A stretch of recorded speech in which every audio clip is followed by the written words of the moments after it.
Hey guys, Matt Major back with Good News York, joined by my awesome sidekick and co-host Mike.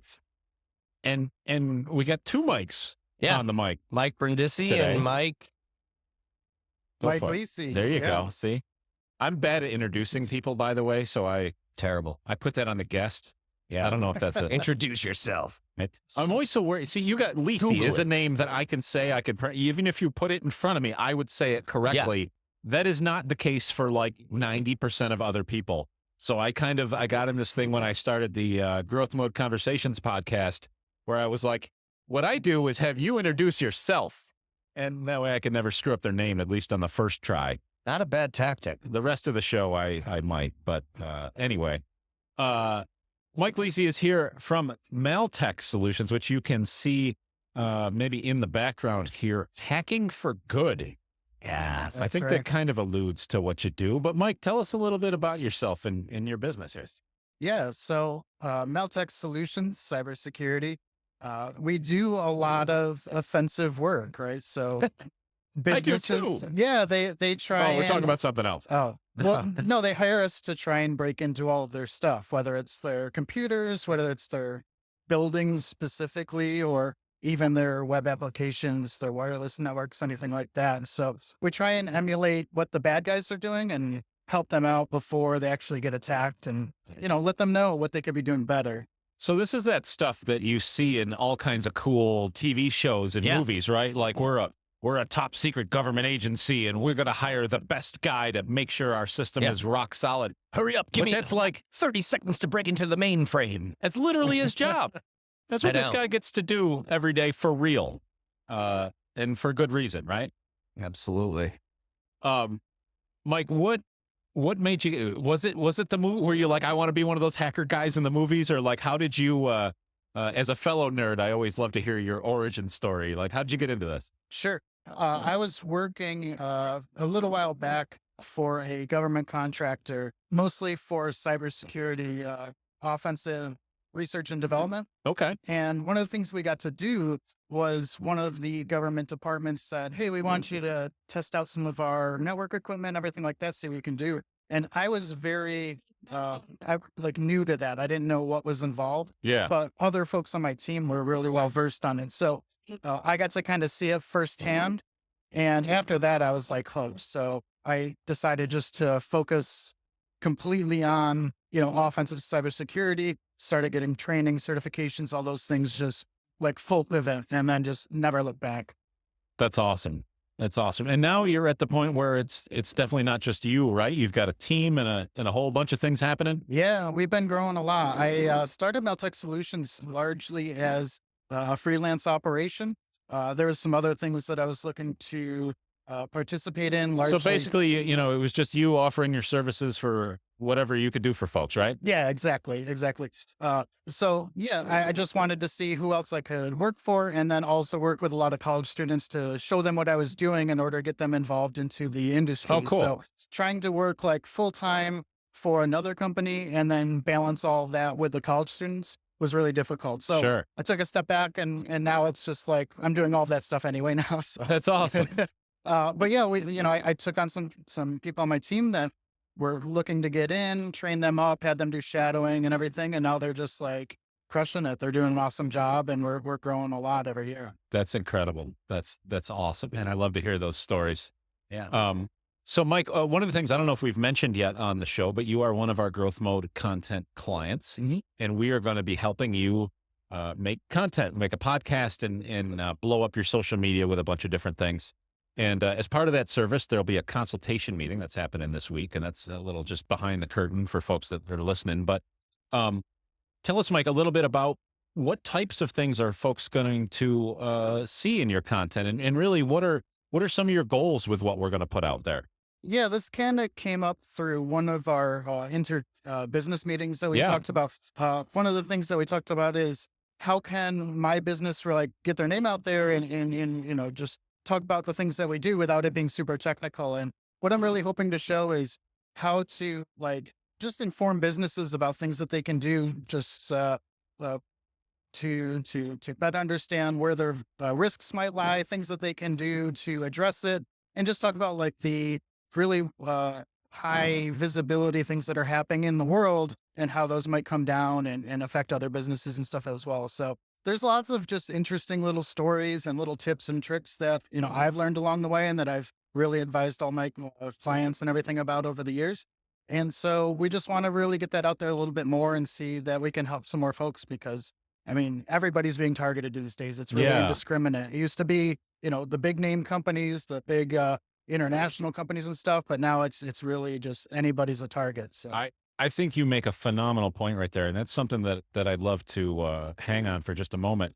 In our business, in my other company, in my other venture, Growth Mode Technologies with your local IT department, we've been in IT and I've been doing that for 3 decades now, right?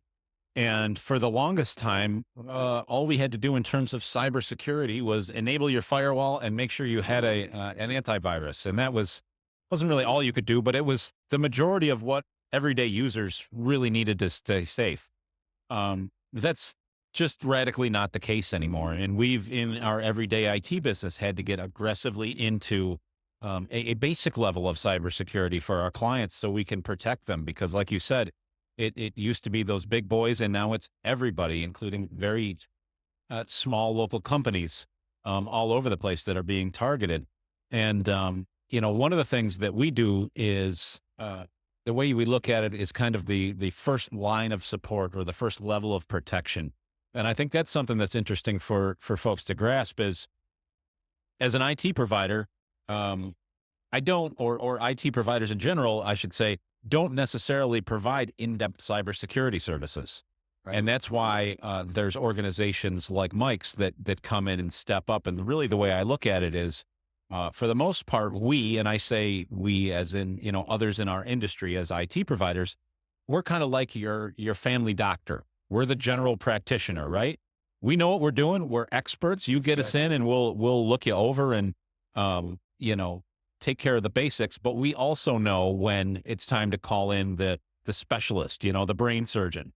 And that's what Mike is. Mike is the brain surgeon, where he can dig in far in depth to anything that, and not to insult them, but anything that your local IT guy can do, because, all of these things have become in-depth specialties.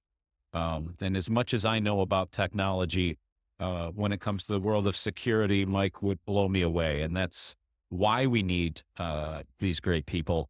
But, aside from all the threats, it's great to hear what you can do to combat them. And there's so many things that people can do, which is why we're so glad to have Mike with us as well. So, yeah, some of the questions I get, with this new venture with Growth Mode Content, Good News York, I'm a cybersecurity guy. How am I going to make a podcast about that? Right. I think what you do is not only so relevant, but it's so interesting, and for example, there's people out there that could be listening.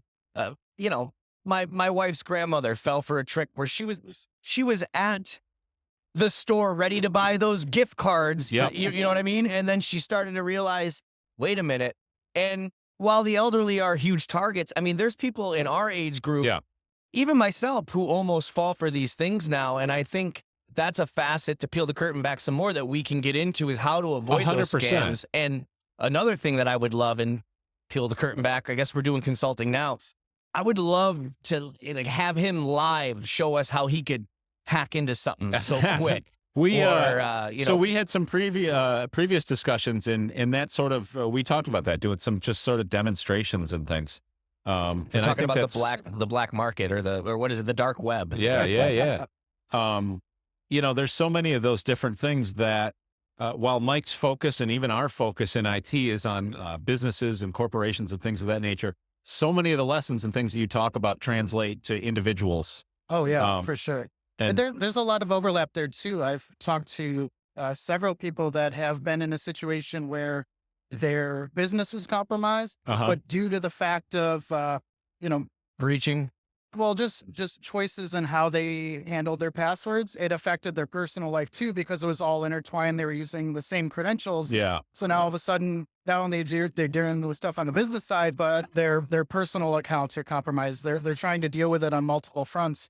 And it's just one of those things that with a little bit more knowledge and understanding on how these things work, hopefully people can take, some better steps to protecting against that. It's like technology is, I keep repeating this, but I went back to school a few years ago, and one of the things we studied in my senior year, Ithaca College, was the spread of misinformation and disinformation and cybersecurity, and how it's almost like technology is outpacing the sample size in what we know and what we have. So, sometimes people feel like, or even businesses feel like fools, like, how can we let this happen? But it's getting harder and harder, especially with AI. Oh, AI is changing things on both sides of the fence here. From the attacker's side, just their ability to craft better emails in order to target people really specifically, like hyper focus on a business or an industry or specific people. That's changing the game a lot. And then on the offensive side, or on our side of things too, it's really helping us ramp up and be more effective and efficient on how we operate. How do you, if I may, how do you stay up to date? I've always wondered this with people in cybersecurity. Yeah. How do you keep yourself informed and on pace with what's changing? That's got to be so difficult. Yeah, it really is. And it's a constant battle. So one of the big things that we do, there's tons of cybersecurity conferences across the country, all over, just all over the country, actually the world, but throughout the year. So next month, I'm over in Arizona. I'm checking out a conference there. In April, I'll probably be out in California to RSA, which is a huge conference, more on like the senior, like cybersecurity or the CISO it's kind level of a government level stuff, right? Yeah, just like those higher up as a big organization where they can learn more about like things that they can implement or buy or whatever. I see. And then just being active in the community, because there's so much happening in the community that people are sharing their knowledge and spreading the techniques, and everybody kind of learns from everybody else. And that's what I really love about this industry. It's not very, everybody's not just holding everything to the chest. It's always just, hey, here's a new thing. Here's a new thing. So by just staying on top of that, you're learning all these things and how you can implement them in the work that you're doing. I got to wonder if, and tell me how you feel about this. I feel like in your industry and folks that do that, there's kind of a unifying factor where it's us against them, right? And so many other businesses, you're a car dealer, you're competing against the car dealer next door. But really, you got a cybersecurity firm next door. Both of you guys are working together to kind of go after the same enemy, so to speak. Is that? Yeah. There's obviously some variation across like businesses and stuff. Like some are very like super aggressive at how they, protect their clients and everything like that. But most of my friends are just people at other companies that are doing very similar things. And we all just get together. We talk about what works, what's not working, and really it just helps everybody across the board. But there's no lack of opportunities out there to help different companies. So really, it's just a need that still needs to be filled. Yeah. And that leads me to a question I had. It's perfect, which was, and I don't know how to put this in words, but to me, and I'm not exaggerating, to me, you're like a hero, just like a fireman, a policeman. You know what I mean? You're doing that kind of work, but on the web. And so the difference though is, right, so police aren't competing with other police. You're just there, and when someone needs help in your jurisdiction, you help them. But for your situation, it's like you're there to help, but then you also have competition with other cybersecurity. So it's just a strange thing to have to combat. And how do you manage that? If it's a service, but it's a business. Yep. So there's a couple different like separations there too. So there's like the folks that are really skilled at handling an incident, right? So that's almost like your police, like those firms that are really good first at responders. Yeah, that are good at identifying what happened, how it happened, collecting that evidence and preserving it in the required ways, so that they can handle it through law enforcement appropriately. So there's some companies that focus really specifically on that type of stuff. And then there's other people that are just like, hey, we want to test it out. So it might be, similar to like your ADT or, for like protecting your house and installing some alarm systems and stuff. So there's like different niches for all of that. But we get, like I said, we get to pretend to be the bad guys. And some of those, like you said before, undercover. The stories are phenomenal. There's some that I can't live up to, but there's another podcast called Darknet Diaries. One of my favorite episodes ever, and the one that I let everybody know about to get them kind of hooked on it, is there's this guy, and I met him last summer at DEF CON. He was hired to get into a bank, and his objective was to get a physical gold bar and leave the bank with it without getting caught, right? They wanted to test all their security for it. And so he tells the story on that podcast about how he went through doing that and then, successfully getting out. And then how terrified he was to be like on the streets with like a gold bar in his backpack, just like, oh my gosh. So like those types of stories, they're so interesting. They're so fun. And you just learn so much from them. I follow a couple different hackers on YouTube. And one of my favorite things is when these hackers turn the tables on these call centers. Oh yeah, scammers, and they hack into their closed caption, the CCTV, and they mess with them. I mean, that stuff fascinates me. Mike Brindisi, Matt Mazer here on Good News York, here with Mike Lisi of Meltech Solutions, meltechsolutions.com. I love what you do, man. It's awesome. It's so great. Mike, let me ask you this, because I've had this theory for a while, and I want you to see if you agree with my logic. But as you were talking about previously, it used to be that the biggest cyber threats were the governments, right?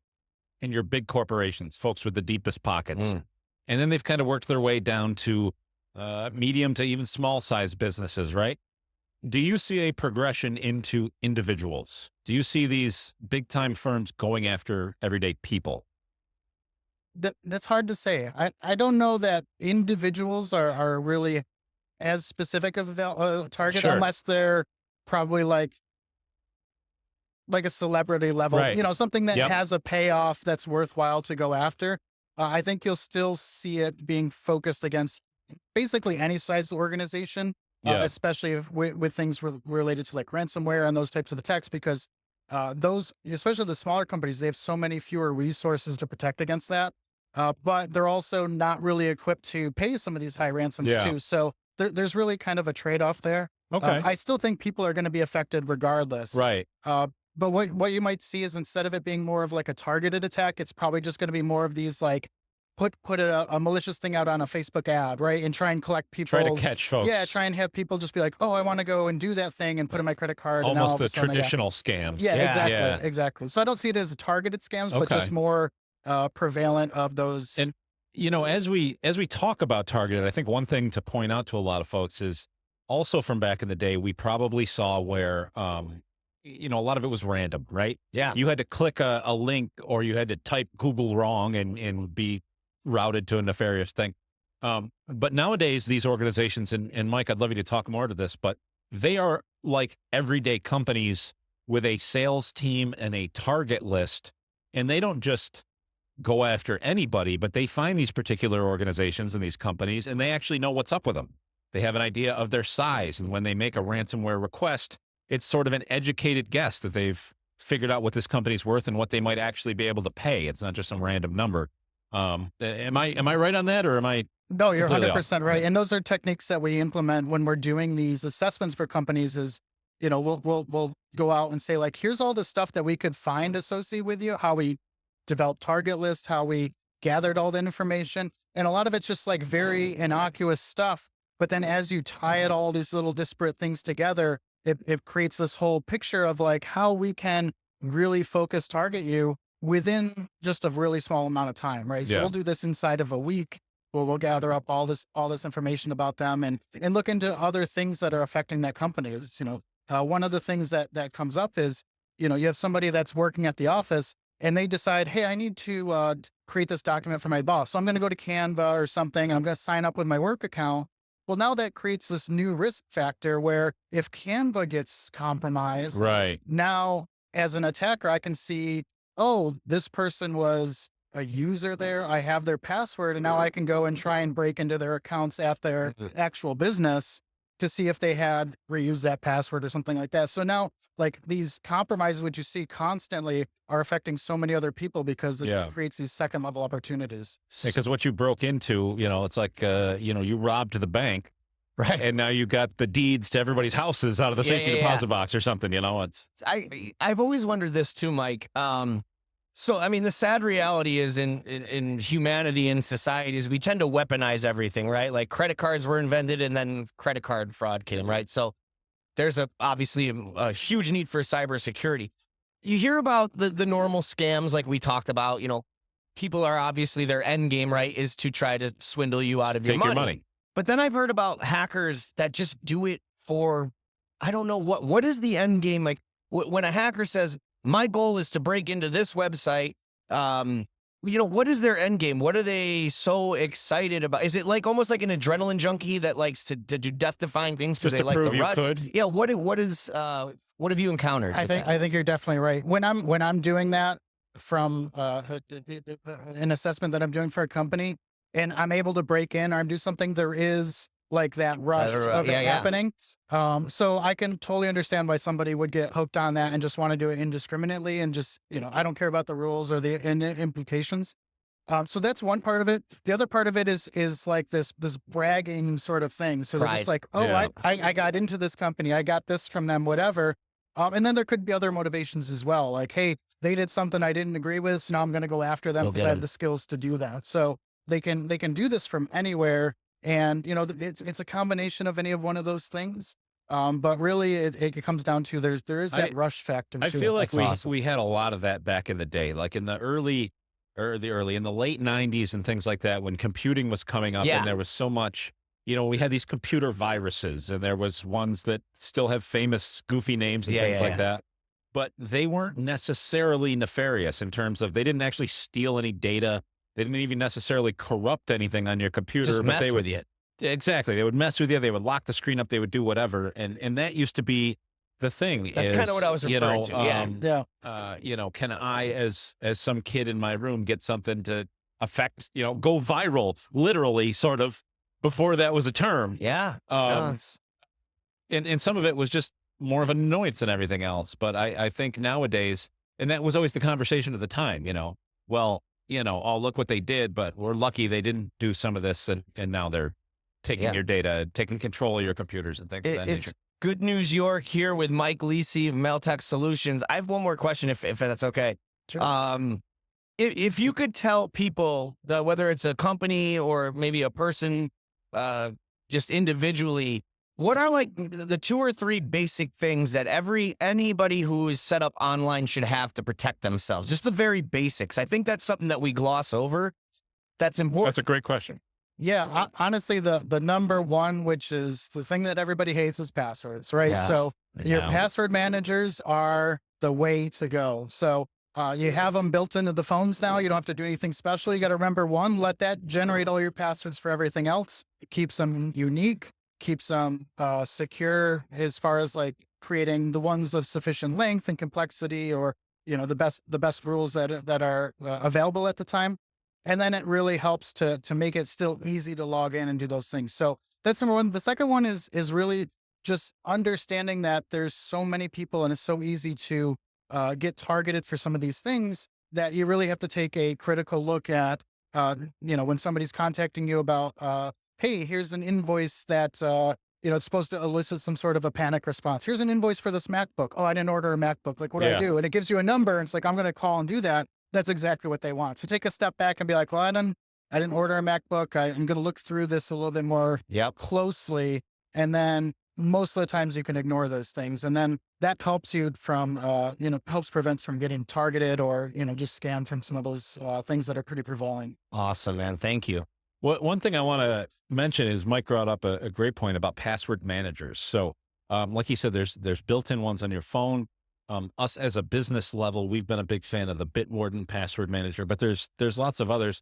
But one of the things to keep in mind, a lot of folks don't, I think, necessarily understand the generator feature of that, because they see it as just a vault, a place to store all the passwords I created. The thing that Mike mentioned that I think is a great point to pay attention to, these things will create the passwords for you. They'll make it complex. They'll make it something that can't be picked. And then it makes this thing and saves it for you. So it sets it up to the point to where you don't necessarily even know your password for all these different things. You just know your password for your password manager, and then you're it. It's safe to say, I can confirm, I tell my wife, password 123 is not a good one to have. Generally She's not. the absolute worst with passwords. Well, here's the other thing about those password managers too, is that you can usually set it up as shared vaults and things. Yes. So like my wife and I, we have a lot of shared accounts. So what we'll do is we'll put it in that central vault, and we both have access to it at any time. So there's not that, the complication of, hey, what's the password for this one? Can you send it to me? Or I need to do that. It's just that you're always able to access it from any device. I'm so glad you guys said that, because so I'm assuming you're referring to the, when you get to that step and they say, here's your new password, and it's like HVXX of it. Yeah. And then you can choose my own password. I always choose my own because I thought I had to remember all that. Not if you say that, ideally you make it something that you really wouldn't remember. Right. And isn't words. That's one of the big things. We had a conversation with Mike and one of his experts specifically about passwords, and the key that both these gentlemen drilled into my head was it should not be a dictionary word or even a phrase that you could find anywhere on the internet. It should not be anything you could Google or any computer could ever discover. Just a series of letters and numbers. Or made up words, which was your we like recommendation. the idea of made up words that are memorable, because they're not going to show up. It's not going to be something that I would guess or I would throw a dictionary at, because it's just a fake word, but it sounds like a real word.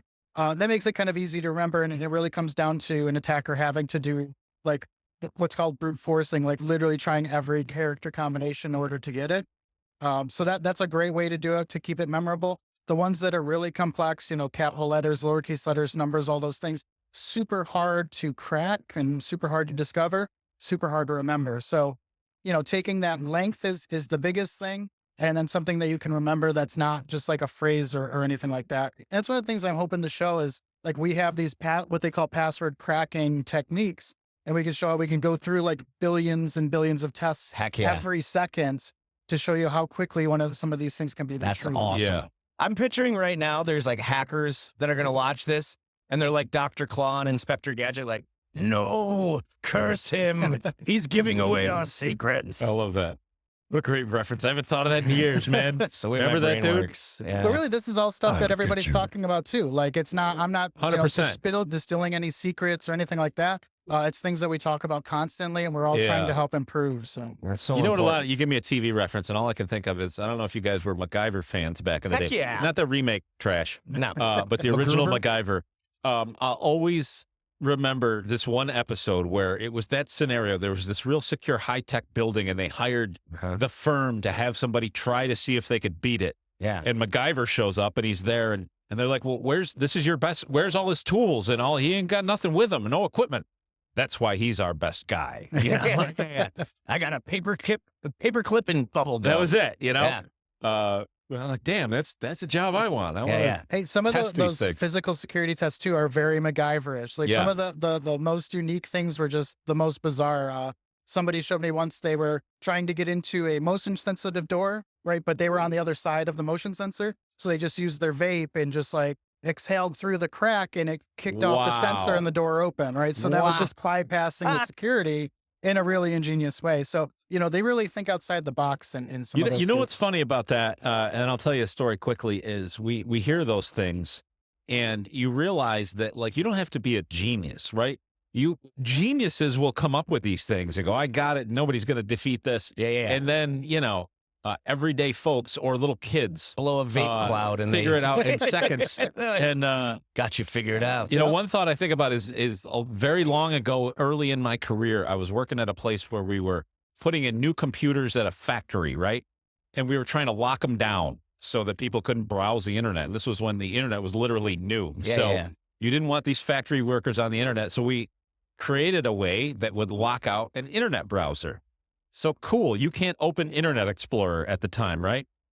These factory workers figured out that you could open the file window, Windows Explorer for your files, and type in a website address, and it would open Explorer, which still works, by the way. Yes. But it was just so funny that, like, we thought we were so great that we locked out this thing, and these everyday folks that will ask us all the goofiest questions figured out how to circumvent our security measures. That's amazing. And that's what happens every day. Every day. So I don't know. I just think that's kind of neat. And what a fun job this guy gets to have. Dude, I mean, You're doing, if there is a God, you're doing God's work, man. I really do appreciate what you do. I mean, because it is so dangerous what's happening with technology. Yeah. I'm hearing about now scams that just started where they're using AI to reproduce the voices of family members. I mean, that is insane, man. That's where I start getting really scared. It's a never-ending uphill battle, and luckily we got guys like Mike that are fighting it, and unfortunately, we got guys like Mike on the other side of it, right, at the same time. So disgruntled Mikes that are like, I'm going to the dark side. I'm going to use my forces for evil. I mean, there's never going to be a time where we're hacker free, right? I mean, this is just going to always be at this point. No, it's impossible to be 100% secure. We're just hoping to help companies take the most steps and be as proactive and prepared as they can be, because there's always going to be something that you can't protect, even down to the level of like your systems themselves. They're assembled overseas or they're in another country. Can you trust the code that's on the chips that are on your board? At some level, there's going to be some trust, and you can't fully vet it out. Have you seen the documentary on the Ashley Madison hack? It's fascinating. Really? Yeah, Ashley Madison. It was that website. It's like a dating People thing or basically something, right? cheat, it and was that one. Yeah, and it's secure. And the documentary, I mean, I'm not plugging the documentary, but it does show some of the things you're talking about. Yep. Yeah. It's just how the scale of how far it can go. And I mean, people's lives were destroyed. Yeah. Obviously that's their own fault. They maybe rightfully so, but still. Right. Maybe rightfully so. But I mean, it is unbelievable how one thing like that can just dismantle so many lives at once. So, Mike, before we let you go, I wanted to ask you a little bit about this other thing you're involved in that I see you talk about all the time, this Red Team Village. Oh, yeah. What the heck is that? And Sounds cool. What's your involvement with it? Yeah. So I was just elected president of Red Team Village. It's a nonprofit. Its real mission is to help inform and educate people in cybersecurity, especially on the offensive side of things. So folks in your industry, not the public. Not necessarily public. Gotcha. Yeah. So what I do is akin to like penetration testing and assessments. And then when you want to go further than that, you're going to do what's called red teaming. That's where they like emulate a specific attacker. Like, hey, we're going to emulate like what China has done or what Russia has done. And so the village itself is just a group of people that are in the industry. And we go to these conferences and we hold talks and workshops that are focused on those topics. And then we're able to just, do this across the country. So it's almost like cyber SWAT training. Like I have a friend who was on the SWAT team, and they would go with other SWAT teams and train in certain scenarios. Nice. I mean, I guess that's kind of it's just an extension of the overall security conference stuff, but we're really focused on that offensive component and training people and giving them resources to go to that next level, right? So the red teamer folks, I'm not like a big red teamer myself, but I understand like those topics and that type of work. And it's just like an advanced level of attacks and testing and, it's really like amazing. Checking your defenses and seeing how effective they're actually working for us. Yeah, see, I think a lot of people get the impression that he just like sits behind a computer. They don't understand the extent of training and the things that you have to stay up on. And it's just so important. I'm personally very appreciative of guys like you, man. I appreciate it all. Now, I sort of know the answer to this last question, which is everywhere, thanks to us. But before we go, where can folks find you and contact you, and how do you reach that? Well, obviously the website is one place to reach out. I am active on X. It's Mike Hacks Things on X / Twitter. I'm going to follow you right now. So that's another one. Red Team Village _ on X. Come see me through growth mode, right? You're going to be seeing me on all the socials here pretty soon. Those are the big ones. Cool. Yeah. Mike Lisi, Maltech Solutions, joining us here on Good News York. It's been a blast, buddy. Yeah, thank you so much for your time, man. Thanks, I look forward to working with you. I mean, I was intrigued before, but now I'm like, this is great. This is so cool. Just to take a quick step back, that's what you and I have been talking about all weekend, Mike. That's the awesome part about this content journey is there's so many things that people don't know about, but are interesting. Yeah. And we are going to be able to highlight that. Yeah. And take people into things that you'll actually learn something, but be sort of entertained in the process. And that's And that's look, what it's all about. I think along the way, you're also saving people a lot of aggravation, hopefully, That's the goal, right? Yeah. Cool, All right, guys. Thank you. We'll see you soon. Thank you.